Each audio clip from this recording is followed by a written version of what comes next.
Hello guys, welcome back to my channel.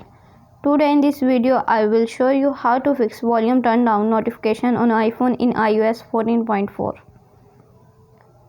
First of all, subscribe to my YouTube channel and press the bell icon to get new tech videos. Now let's start the video. Tip number 1. Turn off headphone notification. Open the setting app on your iPhone. On the setting page, scroll down, tap sound,